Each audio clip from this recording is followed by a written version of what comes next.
മലയാളി പ്രേക്ഷകർക്ക് എക്കാലവും ഇഷ്ടപ്പെട്ട താരങ്ങളിൽ ഒരാളായിരുന്നു നടി ഭാമ. ലോഹിതദാസിന്റെ സംവിധാനത്തിൽ പിറന്ന നിവേദ്യം എന്ന ചിത്രത്തിലൂടെയാണ് ഭാമ സിനിമാ രംഗത്തേക്ക് അരങ്ങേറ്റം കുറിക്കുന്നത്. പിന്നീട് ഒരുപിടി നല്ല വേഷങ്ങളിൽ താരം മലയാള സിനിമകളിൽ പ്രത്യക്ഷപ്പെട്ടു.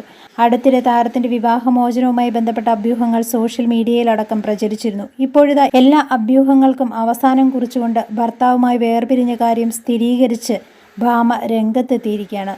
താൻ ഇനി സിംഗിൾ മദറാണെന്ന് വെളിപ്പെടുത്തി സോഷ്യൽ മീഡിയയിൽ പോസ്റ്റ് പങ്കുവച്ചാണ് ഭാമ ഇക്കാര്യം അറിയിച്ചത്. ഒരു സിംഗിൾ മദർ ആവുന്നത് വരെ ഞാൻ ഇത്രത്തോളം ശക്തയാണെന്ന് എനിക്ക് തന്നെ അറിയില്ലായിരുന്നു. കൂടുതൽ ശക്തയാവുക മാത്രമായിരുന്നു എനിക്ക് മുന്നിലുള്ള ഏക വഴി, ഞാനും എൻ്റെ മകളും. ഭാമ സോഷ്യൽ മീഡിയയിൽ കുറിച്ച കുറിപ്പാണിത്. നേരത്തെയും വിവാഹമോചന വാർത്തകളോട് പ്രതികരിച്ച് ഭാമ രംഗത്തെത്തിയിരുന്നു. അന്ന് ഡയാന രാജകുമാരിയുടെ ചിത്രത്തിന് നൽകിയ അടിക്കുറിപ്പ് എഡിറ്റ് ചെയ്ത് ഭാമ ചില വാക്കുകൾ കുറിക്കുകയായിരുന്നു. ഒരു നല്ല ആണിന് ഒരു സ്ത്രീ മാത്രമേ വേണ്ടൂ എന്ന് നന്നായി അറിയാമെന്നാണ് ഭാമ കുറിച്ചത്.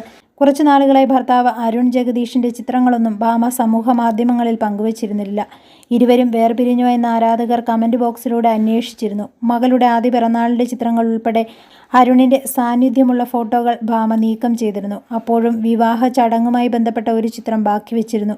അതും പിന്നീട് ഒഴിവാക്കി. പേജിൽ മകൾ ഗൗരിക്കൊപ്പമാണ് ഭാമ. ഗൗരിയുടെ അമ്മ എന്നാണ് ഇൻസ്റ്റഗ്രാമിൽ തന്നെ വിശേഷിപ്പിക്കുന്നത്. പ്രൈവറ്റ് അക്കൗണ്ടിൽ മുൻപ് ഭർത്താവിൻ്റെ പേര് സ്വന്തം പേരുമായി ചേർത്തിരുന്നെങ്കിലും അവിടെയും അരുണിൻ്റെ പേര് നീക്കം ചെയ്തിരുന്നു. ദുബായിൽ ഗോൾഡൻ വിസ ഏറ്റുവാങ്ങുന്ന ചിത്രത്തിലും അരുണിൻ്റെ സാന്നിധ്യമുണ്ടായിരുന്നില്ല. അടുത്തിടെ വാസുകി എന്ന വസ്ത്ര ബ്രാൻഡിന് ഭാമ തുടക്കം കുറിച്ചിരുന്നു. നടന്മാരായ അബു സലീം, റിയാസ് ഖാൻ, സംവിധായകൻ നാദിർഷ എന്നിവർ പങ്കെടുത്ത ചടങ്ങിലും അരുണിൻ്റെ പങ്കാളിത്തമുണ്ടായിരുന്നില്ല. 2020 ജനുവരി 30-നാണ് ഭാമയും ബിസിനസ്സുകാരനായ അരുണും വിവാഹിതരായത്.